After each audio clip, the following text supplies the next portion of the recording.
Joining me now is Congresswoman Karen Bass of California, who supports the president's removal from office. Congresswoman Bass, welcome back to the Sunday Show.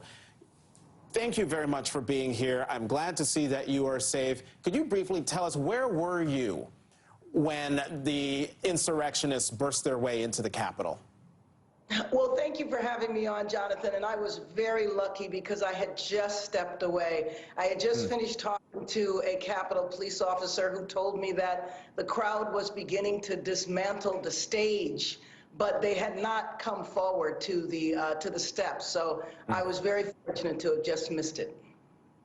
And so, as I said in your introduction, you support the president's removal. You're supporting what's presumed to be an impeachment effort that's going to start tomorrow. Why do you feel it is important, dare say imperative, that steps be taken to remove the president as soon as possible? Well, first of all, I absolutely do support it. And if he had any dignity at all, he would resign for inciting such a catastrophic event. But I think that every day that he is in the White House, every day that he has presidential powers, he is a clear and present danger to this country. He has been for a very long time, but he is also completely decompensating. We're watching him come unglued. And so what else could he do with those powers? Who knows? We're already naming people that have been charged for their violence, for being terrorists at the Capitol. Is he going to come out and pardon them because he said he loves them? So with a man so unstable, who cannot handle the idea that he lost the election, we just don't know what he's going to do over these next few days.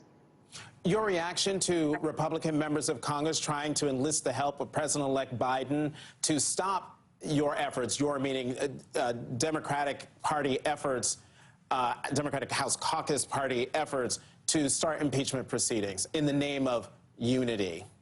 Well, I think in the name of unity, what they should do is all of those people that signed that letter, they should get other Republicans together. They should go to the White House and they should do the job so that we don't need to impeach him. How about doing what happened during the Nixon administration, where the Republicans went to the White House and said, it is time for you to go? Why don't they focus their energies there? That's what they should do. But one of the important reasons for the impeachment process to move forward is because we need to make sure that this man absolutely can never, ever pursue public office again.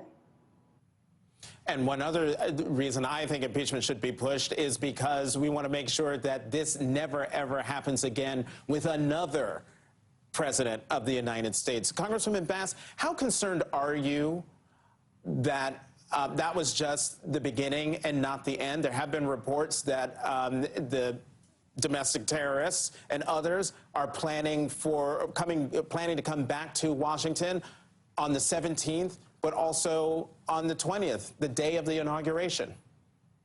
Jonathan, I'm deeply concerned. And frankly, I was very concerned that day too. But you know what? I was not concerned about being in the Capitol. I was concerned about being on the streets of Washington, D.C. on January 6th.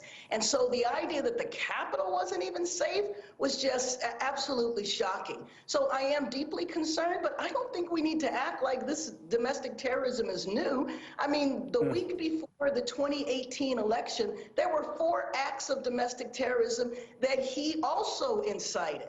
But we seem to have forgotten that. We have very short memories in this country, and we cannot afford to do that moving forward. I am very concerned about what is going to happen after he leaves office with this mob. And one last question, Congresswoman Bass. When I interviewed Congresswoman Pramila Jayapal of Washington last week, she raised concerns of hers that she has questions about whether what happened on Wednesday was an inside job. Do you share those same concerns? Well, this is what I feel. We absolutely need to do a 9/11 style commission, because I could just not reconcile how this happened, considering how much security there is at the police, at the Capitol. And obviously it was a catastrophic failure of the leadership, and I'm glad that they're gone. But why did this happen? Who was doing what? You know, I'm thankful for those Capitol police officers that saved the lives of the members of Congress. But, you know, I think there needs to be a complete examination. I asked one Capitol Police officer, why weren't they doing mass arrests? And they said, well, it's just too many people. Can you believe that? I mean, it's just, I think there needs to be an investigation on every single level. Members of Congress, staff, Capitol Police, everybody.